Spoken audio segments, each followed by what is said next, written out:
queda pegado en mi mente ahí, pegada la última frase del himno que acabamos de cantar, que Dios desea llenar la tierra de su gloria por medio de la palabra.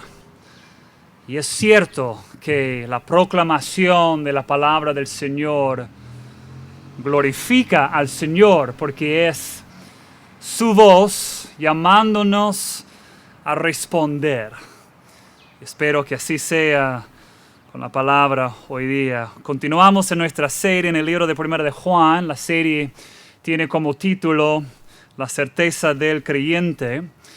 Y el versículo más conocido, más famoso en la Biblia, sin duda, también se encuentra en la boca de Juan, pero no es en Primera de Juan, sino en el Evangelio de Juan, Juan 3:16, donde Jesús dice, porque de tal manera amó Dios al mundo. Entonces, el mismo Juan nos dice que Dios ama al mundo. Y en 1 de Juan 2:15 nos dice a nosotros que nosotros no debemos amar al mundo. Entonces te pregunto, ¿qué está pasando? ¿Que Dios tiene un permiso que nosotros no tenemos? ¿O es que la palabra mundo tiene al menos dos significados? Bueno, la palabra mundo no tiene solo dos significados, tiene varios. Por ejemplo, si solo consideramos a Juan, Juan lo usa entre el Evangelio de Juan y la Epístola de Juan en al menos tres maneras distintas. Por ejemplo, Juan usa el término mundo para describir, en algunos casos, simplemente al universo creado, es decir, el mundo, la tierra. Juan 1:10, en el mundo estaba refiriéndose a Jesús y el mundo por él fue hecho. Es decir, es obvio que está hablando de la creación, del universo, el mundo creado. Una segunda manera en que se usa se encuentra en el versículo que acabo de citar, Juan 3:16, porque de tal manera amó Dios al mundo, que es referente simplemente a la humanidad, es decir, las personas que poblan el mundo. Pero hay una tercera manera en la cual Juan usa el término mundo, y en este caso se refiere al sistema maligno organizado bajo el dominio de Satanás. Una vez más, el sistema maligno organizado bajo el dominio de Satanás. Un ejemplo, 1 de Juan 4, versículos 4 y 5. Juan dice, hijitos, vosotros sois de Dios y los habéis vencido. ¿Quiénes son los? Ahí son los del mundo, los de Satanás. Porque mayor es el que está en vosotros, el Espíritu Santo de Dios, que el que está en el mundo, refiriéndose a Satanás. Ellos son del mundo, y ahí es obvio que no se refiere simplemente que son seres humanos o que viven en la tierra. Son del mundo, ese sistema organizado bajo el dominio de Satanás. Por eso hablan del mundo y el mundo les oye.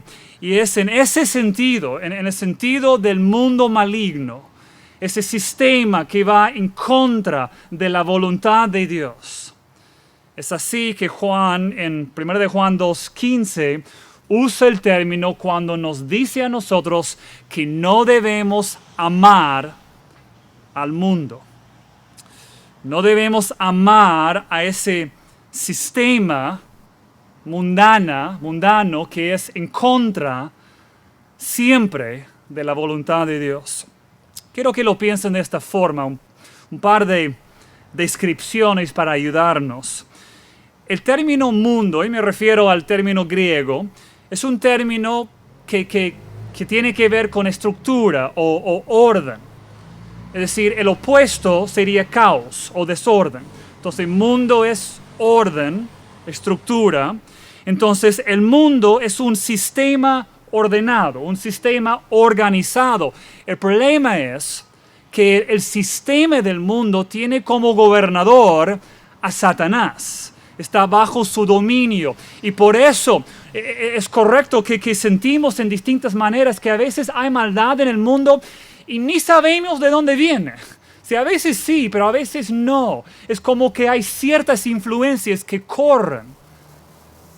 Vemos, por ejemplo, un letrero grande en una avenida principal. Y a veces hay, por ejemplo, pornografía fea ahí, en la plena carretera donde miles de personas lo ven. Obviamente es para promocionar algo, pero ¿por qué? Y uno dice, ¿es necesario para que vendan? Sí, ¿de dónde viene? ¿Por qué plasmado ahí? ¿Por qué esa influencia de que es normal, la pornografía es normal? ¿Por qué? Viene de un sistema mundano, controlado por Satanás, organizado en contra de lo que Dios quiere cumplir en nuestras vidas. Solo un ejemplo. El mundo es la esfera en la cual Satanás ejerce su influencia. Es la esfera de la humanidad caída que persigue objetivos egoístas a través de medios impíos, todo guiado por Satanás en oposición a Dios. Es decir, cuando Juan dice que no debemos amar al mundo, se refiere a la actitud del cristiano frente al mundo. Se tiene que ver con nuestra actitud de no amar al mundo ni las cosas que están en el mundo. No debemos amar las cosas que glorifican y promueven los fines mundanos de Satanás. Nuestra actitud del mundo debe ser una de separación de los valores y las prácticas del mundo. No debemos guardar una actitud permisiva o bondadosa hacia la maldad en el mundo. No debemos establecer una relación íntima de lealtad con el mundo. Los cristianos no deben conformarse al mundo, dice Pablo, y no debemos ser contaminados con el mundo. Todo esto se incluye en la frase de Juan de no amar al mundo. Ahora, el texto hoy es corto, 3 versículos. ¿Y qué hace Juan aquí? Comienza el versículo 15 plasmando ahí el mandato: no améis al mundo ni las cosas que están en el mundo.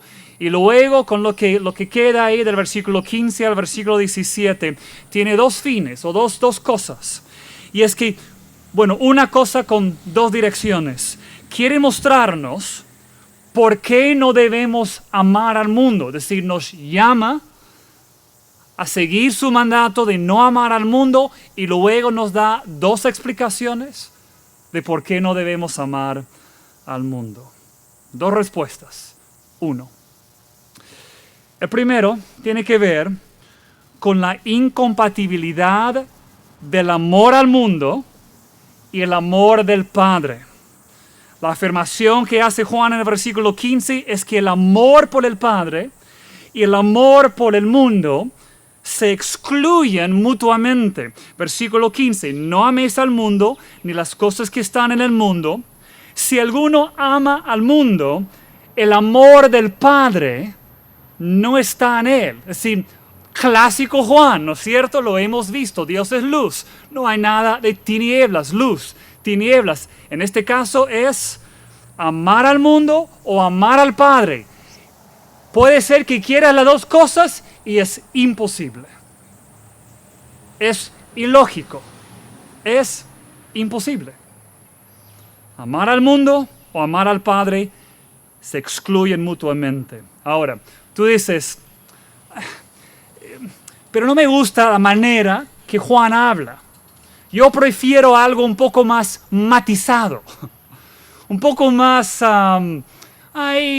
simpático. Claro, es lo que queremos, ¿no es cierto? Algo más simpático. Y Juan no habla así. ¿Quieres amar al Padre? ¿Eres cristiano? ¿Ok? No puedes amar al mundo. Se excluyen mutuamente. Y si tú dices, pero solo Juan habla así. No es cierto. Mira, por ejemplo, En Santiago 4:4 encontramos a Santiago, otro apóstol, hablando de la misma manera. O almas adúlteras. Pensabas que Juan era un poco directo en Santiago más. Adúlteras, refiriéndose no a un adulterio físico, sino a un adulterio espiritual, de querer jugar con el mundo y tener al Padre a la misma vez. Y es como un adulterio espiritual en términos de Santiago. O almas adúlteras, ¿no sabéis que la amistad del mundo es enemistad contra Dios? Está afirmando la misma cosa. Cualquiera pues que quiera ser amigo del mundo, es decir, amar al mundo, se constituye enemigo de Dios. Sí, Juan lo marca en blanco y negro. Santiago nos golpea con un bate de béisbol, es decir, enemigo de Dios si eres amigo del mundo. ¿Cómo puede hablar Santiago en términos así? Es porque él entiende que hay dos reinos. Hay dos reinos. El reino de Dios. Sí, ¿quién reinará en tu corazón? O es Dios, reino uno, o es Satanás, el otro reino. Y no puedes vivir en los dos reinos. O Jesús es tu rey, o tienes otro rey. Por si acaso es Jesús, que también habló en términos así, Mateo 6:24, ninguno puede servir a dos señores, porque o aborrecerá al uno y amará al otro, o estimará al uno y menospreciará al otro. Es decir, no podéis servir a Dios y a las riquezas. Y en sí es la misma enseñanza. No puedes amar a Dios y amar a las riquezas, porque riquezas en vez de mundo hay, simplemente por el hecho de enfatizar Jesús, uno de los énfasis más grandes en lo que es la manera en que el mundo funciona, que es la búsqueda de riquezas. ¿Para quién? Para ti mismo. Y Jesús marca, si te enamoras del dinero, tu amor al Padre simplemente no es genuino. No es solo Juan que habla duro, sino que vemos en toda la Biblia marcando que estos dos amores son antagonistas y no pueden coexistir en el mismo corazón humano. Ahora, les dije hace poco cuando subí aquí para orar que esa frase, el amor del Padre, estaba en mi mente. Cuando un predicador toma un texto para predicar, un buen hábito es buscar entender cuál es el sentir del texto. Porque hay textos en los cuales el sentir es puro gozo. Y el sermón debe apuntarse a ese fin. Hay textos que nos llaman la atención y el sermón debe cumplir ese fin de llamarnos la atención. Yo he luchado con este texto. ¿Cuál es el sentir principal aquí? Porque por un lado veo a Juan marcando algo muy, muy serio. El peligro del amor al mundo. Yo no quiero bajar en nada el sentir con el cual Juan nos está escribiendo, nos está confrontando, pero a la vez habla de algo muy, muy dulce, que es el amor del Padre, marcando esa distinción, llamándonos. ¿De qué manera? No con la bate ahí para golpearnos, no solo eso, sino invitándonos a vivir en otra esfera, que es la esfera del amor del Padre. Quiero aclarar algo con esta frase. El amor del Padre. Hay cierta duda en cuanto a exactamente cómo entenderla. Y básicamente hay dos opciones, y no es difícil entenderlo. La frase griega no se aclara, es decir, la manera en que se expresa no no se aclara si debemos ir en una u otra dirección. Quiero explicar cuáles son. Es decir, por un lado, podemos entender la frase nuestro amor hacia el Padre. Y si así debemos entender la frase, ¿qué significa? Si Juan nos está diciendo, o amamos al mundo o amamos al Padre, pero no podemos tener las dos cosas. Es decir, si la entendemos así, tiene lógica con marcar esa distinción entre el amor al mundo y el amor hacia el Padre. Nadie puede hacer las dos cosas. Okay. La otra manera de entenderla es la manera que en un sentido lo vemos en la Reina Valera, al menos como yo lo estoy leyendo. Y es el amor del Padre, es decir, que viene del Padre. Si entendemos así la frase, ¿qué significa? Significa que a causa del amor, porque el amor al mundo y el amor del Padre son incompatibles, la persona entonces que ama al mundo no tiene en sí el amor que viene del Padre. Si es lo que Juan está diciendo, en un sentido es aún más serio. Es como que nos está diciendo que si el testimonio principal de tu vida es que amas al mundo, priorizas las cosas que el mundo priorizas, te entregas a las cosas que el mundo dice que uno debe entregarse, que si toda tu energía va en la dirección de las cosas que son corruptas del mundo, si toda tu dirección es así, entonces lo que Juan está diciendo es, no tienes en ti el amor del Padre. Es decir, el amor del Padre nunca ha llegado con fuerza, de manera genuina, a tu vida. Para ponerlo en términos muy directos, no perteneces al Señor. Ahora, la frase griega es ambigua. Y yo pienso que es a propósito. Porque me parece que Juan quiere comunicar las dos cosas. Es decir, marcar ese contraste. Amas al mundo, es imposible amar al Padre a la vez. Amas al mundo, y el amor del Padre no está en ti. Ahora, es en el versículo 16 que este texto toma cuerpo muy práctico. Y quiero dirigir nuestra atención al versículo 16.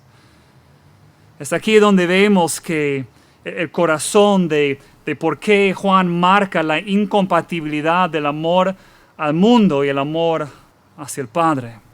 Versículo 16, porque todo lo que hay en el mundo, ¿qué cosas hay? Los deseos de la carne, los deseos de los ojos y la vanagloria de la vida. Estas cosas que son del mundo, dice Juan, no proviene, todo lo que hay en el mundo no proviene del Padre, sino del mundo. Entonces, para describir lo que hay en el mundo, para ayudarnos en términos prácticos de entender qué significa no amar al mundo, nos da tres aspectos de cómo funciona el mundo. Es decir, desde el mundo que resiste la voluntad de Dios, ese sistema bajo el dominio de Satanás. Son los deseos de la carne, los deseos de los ojos y la vanagloria de vida. ¿Qué son estas cosas? Bueno, quiero citar simplemente a otros comentaristas y lo que ellos han expresado aquí. Estas cosas no son objetos materiales, sino que son actitudes personales. Son las marcas esenciales de una vida pagana, es decir, de una vida sin Dios. Así que marca una vida sin Dios, una entrega completa a los deseos de la carne, los deseos de los ojos y la vanagloria de la vida. Son caminos por los cuales la humanidad pecaminosa tiende a pervertir la bondad de la creación de Dios. Dios en su amor paternal nos ha dado muchas cosas. Comida, y en Perú comida rica, en otros países menos. Nos ha dado aire que respiramos, dónde dormir, amistades, la palabra, una iglesia y mucho más. ¿Y qué pasa? Cuando uno toma un buen regalo de Dios y lo convierte en algo pecaminoso, en algo malo, es así que funcionan estos deseos de la carne, los ojos y la vanagloria de la vida. Quiero comenzar con esto de los deseos de la carne. Son los deseos de nuestra naturaleza pecaminosa. Tú dices, pero yo soy creyente en Cristo. Correcto. Pero hasta la muerte tendrás contigo lo que es la carne pecaminosa. Es parte de esta vida. La perderás el día que mueres o el día que Jesús regresa para entregarnos un nuevo cuerpo y la nueva vida. Los deseos de la carne son reales, son los deseos de nuestra carne pecaminosa. Esa parte en nosotros que es hostil hacia Dios, que busca satisfacer sus propios deseos, aun cuando los deseos van en oposición a la voluntad de Dios. Ahora, ese término deseo, los deseos de la carne, es un término interesante, porque solo tres veces, pero 3 veces en el Nuevo Testamento, la palabra se usa para expresar un deseo positivo, es decir, un deseo bueno y no malo, pero solo 3 veces. En todas las otras ocasiones, y son muchas, la palabra se usa para expresar deseos malos o malignos o pecaminosos, los deseos inmorales, el deseo para algo inmoral o algo en desobediencia al Señor. Ahora, en la práctica, ¿cómo funciona esto? Yo veo que solo quiero darles 3 términos para ayudarte a entender los deseos de la carne. El primer término es el término consumo. Es decir, Dios nos ha hecho consumidores. Consumimos comida, literatura, entretenimiento y mucho más. Y los deseos de la carne nos empujan hacia 2 problemas en cuanto al consumo. En primer lugar, nos empuja hacia el consumo ilícito o inmoral de ciertas cosas, drogas ilícitas, películas inmorales, música que no agrada, no glorifica al Señor, la pornografía y mucho más. Pero también en cuanto al consumo, nos empuja hacia el consumo excesivo. Quizás de cosas buenas, pero el consumo excesivo de comida, entretenimiento y otros placeres. El consumo. Otro término que entra aquí es el término flojera. Los proverbios son llenos de consejos hacia este tema de ser diligentes y no caer en la flojera. Nos advierte del peligro de la flojera, de la necesidad de no trabajar diligentemente. Es decir, tu carne te va a empujar hacia quedarte en la cama, hacia no disciplinarte para levantarte, pasar un tiempo con el Señor en oración, en su palabra. Tu carne te va a tentar hacia la flojera en el manejo de tus responsabilidades diarias, en cuanto a tu servicio hacia otros, en cuanto a tus amistades, tu relación con otras personas. Flojera en el control de tu propio enojo, en el control de tu boca, de tu lengua, etc. Los deseos de la carne, el consumo, la flojera y uno más que son los placeres sexuales. Es decir, la carne toma lo que es un buen regalo del Señor, el placer sexual, y lo manipula como un deseo fuera de la voluntad de Dios y nos llama, nos empuja a tomar ese placer fuera del contexto del matrimonio, que es el único contexto en el cual tienen lugar los placeres sexuales. ¿Qué de los deseos de los ojos? En un sentido hay bastante cruce, se puede decir, entre los deseos de la carne y los deseos de los ojos. Es decir, no son dos categorías completamente distintas. Sin embargo, Juan marca esa distinción porque es por medio de los ojos que muchas tentaciones nos llegan. Es decir, los deseos de los ojos son aquellos deseos que entran por la puerta de los ojos. Son esos deseos de adquirir cosas que tu ojo puede ver. Es tan sencillo como pasa un carro bonito y dices, uy, cómo me gustaría tenerlo. Y boom, inmediatamente el corazón comienza a codiciar lo que otra persona tiene. Es decir, por medio de los ojos somos captados con un deseo que se convierte en un pecado, la codicia y así. Hay dos maneras en que estos deseos de los ojos tienden a influirnos. Primero, lo que acabo de decir, la codicia. El pecado de la codicia suele desencadenarse por los ojos, por lo que se puede ver. Recuerden quizás a un hombre, su historia un poco ahí metida, a veces perdida en el Nuevo Testamento, en el Antiguo Testamento, pero me refiero a un hombre que se llamaba Acán en los tiempos de Josué.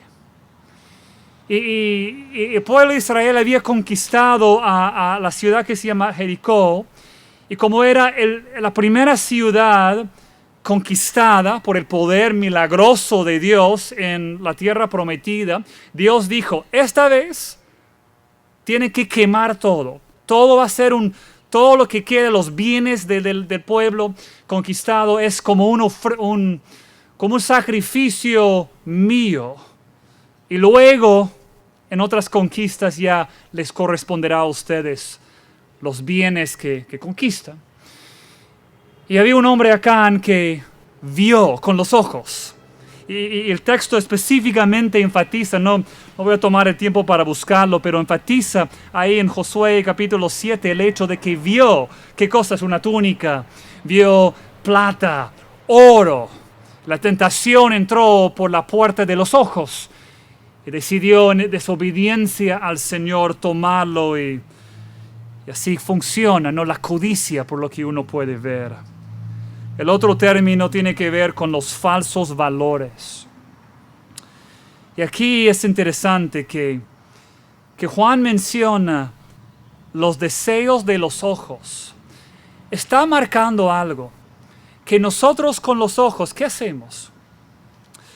Tenemos la tendencia de ser, no sé cuál es el término, de ser captivados o captados con algo que podemos ver.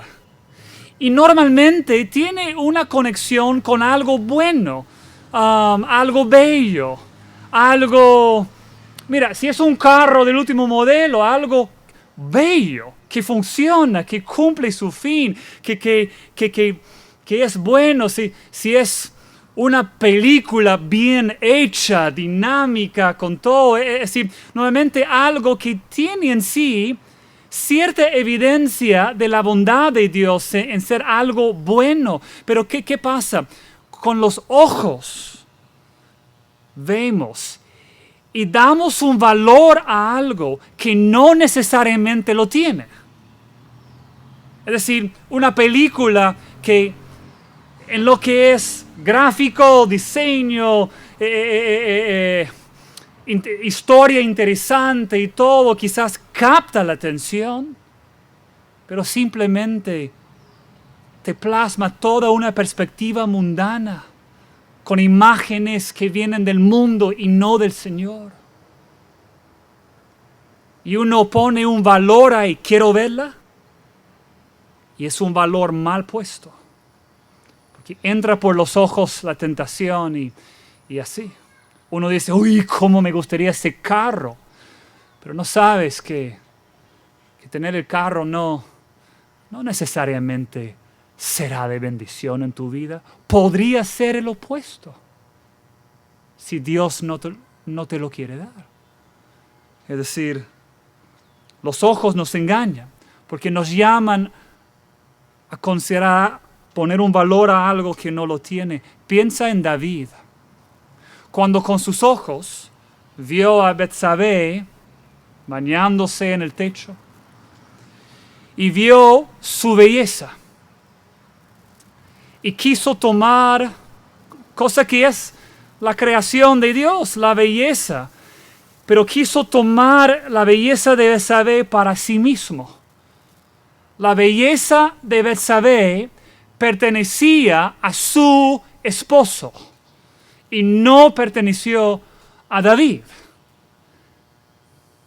Y él puso un valor así y quiso tomarlo para sí mismo.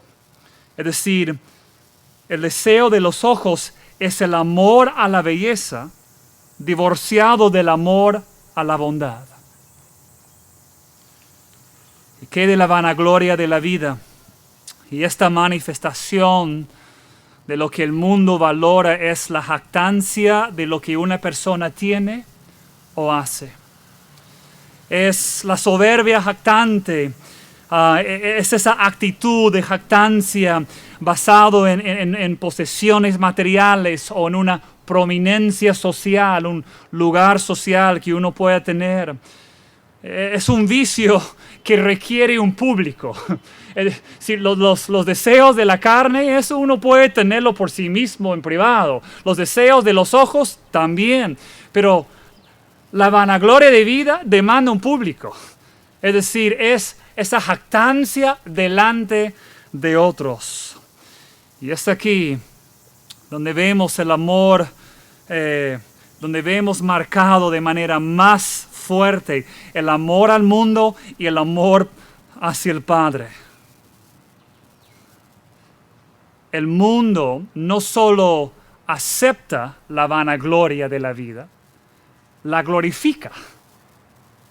Sí, a la gente que tiene posesiones, que tiene prominencia social, el mundo da honor, da lugar, los escucha, los oye, los ponen en la televisión, le dan autoridad, los animan en su soberbia. Pero el cristiano no puede vivir con los mismos valores, porque el cristiano reconoce que todo lo que hemos recibido, reconocemos que todo lo que hemos recibido, que sea mucho, que sea poco, es un regalo de Dios y debemos usarlo para su gloria y para el beneficio de otros. Jamás para sentirnos algo o alguien. Por eso todo lo que es la vanagloria de la vida no viene del Padre, jamás viene del mundo. No tiene ningún lugar en la vida de un cristiano. Ahora, ¿por qué no debemos amar al mundo? La primera y la más larga, la más grande respuesta que el texto da es porque el amor al mundo y el amor al Padre son completamente incompatibles. Pero Juan termina ahí en el versículo 17 dándonos una respuesta más. Y puedo ser mucho más breve con esta. Quiero que vean ahí el versículo 17. Y el mundo pasa y sus deseos. Interesante. No amar al mundo. ¿Por qué? Porque el mundo pasa y sus deseos. Pero el que hace la voluntad de Dios, mira bien lo que dice, permanece para siempre. ¿Por qué no debemos amar al mundo? Y es por la naturaleza transitoria del mundo y sus deseos. Esta es la segunda razón que Juan da en cuanto a por qué no amar al mundo. Y las cosas que él menciona en el versículo 16, los deseos de la carne, de los ojos, la vanagloria de la vida. Juan enfatiza que esos deseos tienen un problema en sí, que es que no son permanentes, no son eternos. Es decir, en el cielo no tendrás ningún deseo maligno, ninguno. Qué bueno, tú dices, mátame hoy, por favor, ¿no es cierto? Es decir, ninguno. ¿Cómo será yo? No estoy considerado matarme, pero sí estoy a la esperanza de ese día. Ningún deseo maligno, ninguna tentación entrará por los ojos. ¡Qué gloria! Ningún pensamiento soberbioso. ¡Qué glorioso! Porque mi mente constantemente corre en esa dirección, tal como la tuya. No son permanentes estos deseos. Pero el que hace la voluntad de Dios permanece para siempre. Juan, en un sentido, está agarrando una frase anterior en el mismo capítulo 2, me refiero al versículo 8. Las tinieblas van pasando y la luz verdadera, Jesús, ya alumbra. Va con el mismo pensamiento aquí. El mundo que parece ser tan atractivo ahora, en realidad se encuentra en un estado de desintegración. Va pasando. Los deseos del mundo van acercándose a su fin. Tú dices, ay, que cómo me gustaría que bajen su poder en mi corazón. Y eso sí todavía no ocurre. Pero hay que creer, hay que confiar en lo que Juan dice, que su fin se acerca. Porque no son permanentes. No ofrecen satisfacción duradera. Y llevan en sí mismos las semillas de su propio deterioro. Un día todo lo que pertenece al mundo, todos sus deseos, todas sus prioridades serán llevados en el gran juicio que habrá cuando Jesús regresa. Entonces la pregunta lógica, la pregunta que Juan nos está plasmando aquí, ¿por qué entregarte a los deseos de la carne? ¿Por qué entregarte a los deseos de los ojos? ¿Por qué vivir controlado por la vanagloria de la vida? Los deseos así son incompatibles con el amor al Padre y no son permanentes. Llegarán a su fin en el gran juicio de Jesús. Entrégate a hacer la voluntad de Dios. Mira, aquí que encontramos, como un autor lo expresó, la verdadera respuesta al anhelo nuestro de permanencia, a ese anhelo de permanencia que hay en el corazón humano. Las cosas de este mundo, aunque son atrayentes, no guían a la muerte, no guían a la vida, sino a la muerte. Pero el que hace la voluntad de Dios permanece para siempre. Una de las cosas más interesantes en todo este texto es que tiene un paralelo con dos otros textos en la Biblia. Y me refiero a dos narrativas en la Biblia. Uno de ellos es la tentación de Eva. Y los paralelos son... Mira, yo consulté esta semana varios, lo que normalmente hago, varios comentarios sobre el libro de Juan. Y varios de ellos mencionaron esta conexión y luego dijeron algo así como que, pero es casual nomás, no hay que darle mucho sentido. Pero yo cuando lo veo digo, no lo creo. Es decir, normalmente confío bastante en los teólogos que consulto, pero esta vez dije no creo. Y quiero que lo observen. ¿Por qué? Porque veo en la tentación que Satanás le dio a Eva, estas cosas y estas tres cosas de manera muy directa, muy específica. Satanás, ahí en Génesis 3, comienza a conversar con Eva, tentándola a que ella responda en desobediencia al Señor, a tomar el fruto y comerlo ahí. Y vemos estas tres cosas. Génesis 3, versículo 6. Y vio la mujer que el árbol era bueno para comer. Eso se llama el deseo de la carne. Era bueno para comer El texto sigue, y que era agradable a los ojos, los deseos de los ojos.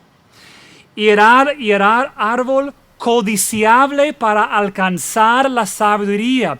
Ella quiso tomar en sí ese conocimiento, sabiduría del bien y del mal. Era el árbol del conocimiento del bien y del mal. Y ella, en su codicia, en su soberbia, en su vanagloria, quiso tomarlo. Los paralelos son tremendos. Los deseos de la carne, los deseos de los ojos y la vanagloria de la vida. ¿Qué ocurrió ahí? Ella fue presentada con una prueba. Ella y su esposo Adán. ¿Y cómo respondieron frente a esa prueba? Mal. Cayeron. No encontraron en sí el poder de resistir ni una tentación. Vino la tentación de manera llena. Yo entiendo, Satanás engañoso con esos 3 ángulos, ¿no? Los deseos de la carne, de los ojos, la vanagloria de vida. Vino con fuerza, de hecho. Pero lo que se plasma ahí sobre toda cosa es la debilidad de Eva y de Adán frente a aquella tentación. Y antes de decir, pero si fuera yo, cualquiera de nosotros hubiéramos respondido de igual manera. Ese es el gran testimonio de la Biblia. Pero yo dije que hay 2 textos que tienen un paralelo acá. Y el otro es la tentación de Jesús. Y en la tentación de Jesús, si bien los paralelos no son quizás tan obvios, para mí son obvios. Y quiero que lo vean ahí. Satanás 3 veces, el número 3, los deseos de los ojos, de la carne de los ojos, la vanagloria de vida, 3 cosas, 3 tentaciones. 3 veces tienta de manera específica con 3 tentaciones distintas a Jesús. Y se puede verlo tanto en Mateo 4 como en Lucas 4. Yo voy a leer de Lucas 4 por el orden que vemos ahí, porque el orden corresponde al orden de Juan, de deseo de la carne, de los ojos y la vanagloria de vida. En Lucas 4, versículos 3 y 4 dice, entonces el diablo le dijo, si eres hijo de Dios, di a esta piedra que se convierte en pan. Hay que recordar que Jesús no había comido por 40 días. De hecho, tenía hambre. Entonces la tentación era coger de tu poder eternal, tu poder extra, tu poder sobrenatural y tómalo para ti mismo. ¿Por qué? Porque tienes hambre y tú tienes la capacidad de hacerlo. Hazlo nomás. Pero hubiera sido un pecado. ¿Por qué? Porque Dios le dio a Jesús, Él tuvo ese poder no para sí mismo, sino para el bien de otros. Entonces, ¿cómo respondió Jesús a ese deseo de la carne? Respondió, dijo, está escrito, no solo de pan vivirá el hombre, sino de toda palabra de Dios. Luego viene otra tentación, versículo 5 de Lucas 4. Y le llevó el diablo a un alto monte y le mostró en un momento todos los reinos de la tierra. Y le dijo el diablo, a ti te daré toda esta potestad, la gloria de ellos, porque a mí me ha sido entregado y a quien quiero lo doy. Si tú postrado me adorares, todos serán tuyos. Es decir, le mostró a los ojos, a su perspectiva, todo puede ser tuyo. Y aunque hay cierto cruce también aquí con la vanagloria de vida, yo entiendo, pero el énfasis es todo lo que puedes ver con los ojos. ¿Cómo responde Jesús? Vete de mí, Satanás, porque escrito está, al Señor tu Dios adorarás y a Él solo servirás. Hay una más, versículo 9. Y le llevó a Jerusalén y le puso sobre el pináculo del templo y le dijo, si tú eres hijo de Dios, échate de aquí abajo, porque escrito está, a sus ángeles mandará acerca de ti que te guardan y en las manos te sostendrán, para que no tropieces con tu pie en piedra. Respondiendo Jesús le dijo, dicho está, no tentarás al Señor tu Dios. Vino la tentación en forma de vanagloria. ¿Tú eres Dios? ¿Tú eres el Hijo de Dios? Ok, pruébalo, échate, para ver si realmente eres quien dices ser. Es decir, vemos las tres mismas tentaciones con una gran, tremenda distinción. ¿Y cuál es? En el caso de Eva, Adán, fallaron. En el caso de Jesús, no. ¿Y qué ocurrió resultado de su no fallar? Y es que en la tentación de Eva encontramos a nosotros, toda la humanidad, no probando la prueba. Nosotros nos encontramos en Adán y Eva en ese sentido, fallando frente a las tentaciones. Pero en Jesús, ¿qué encontramos? A uno quien no falló. ¿Por qué? Porque su amor por su Padre fue tan grande que Él pudo resistir los deseos de la carne y los deseos de los ojos y la vanagloria de la vida, porque Él amó al Padre. ¿Y qué debemos ver aquí? Que Jesús no solo en el desierto ahí 40 días, sino en toda su vida, Él decidió amar al Padre y no amar el mundo para poder, Él hizo lo que nadie más pudo hacer, como nuestro ejemplo, de hecho, pero mucho más que eso.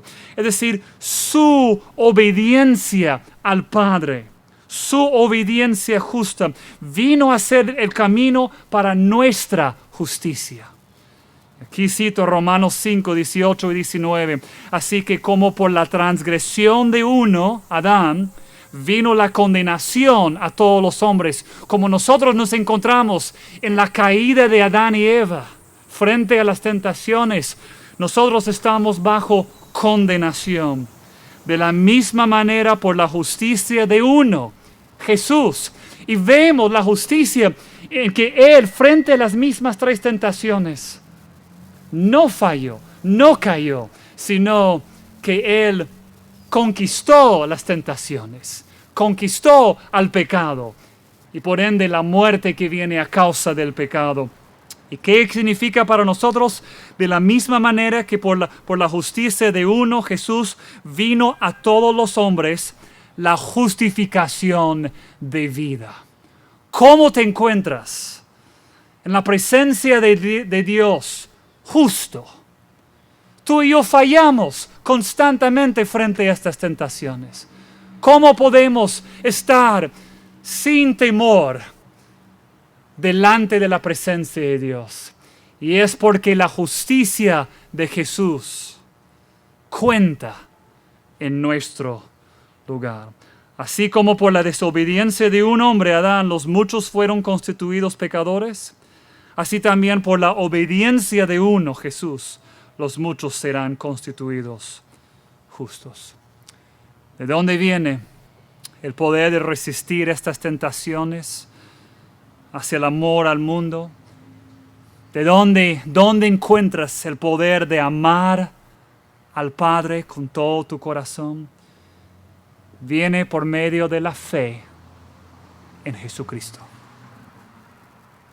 La confianza de que lo que Él hizo por ti en resistir las tentaciones y morir en tu lugar es suficiente para que Dios te pueda dar la nueva vida y formar en ti nuevos deseos que ya no son mundanos, sino son piadosos. Cuando tú por fe te unes a Cristo en la salvación, su justicia vale en tu lugar y Él comienza a llenar tu corazón con un amor profundo para el Padre.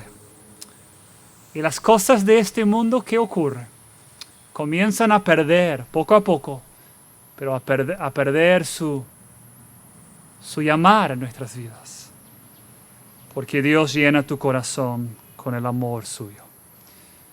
Espero que tengas ese amor por fe en Jesucristo y que vivas en la gran victoria del amor del Padre en tu vida. Padre, esa es mi oración. Que todos hoy tengamos de manera genuina el amor tuyo en nuestras vidas. Para no seguir amando al mundo. Y para poder vivir en el gran gozo del amor tuyo. Gracias, Padre, por el amor que nos mostraste en mandar a tu Hijo a morir en nuestro lugar. Y todo esto pedimos en el nombre de Cristo. Amén.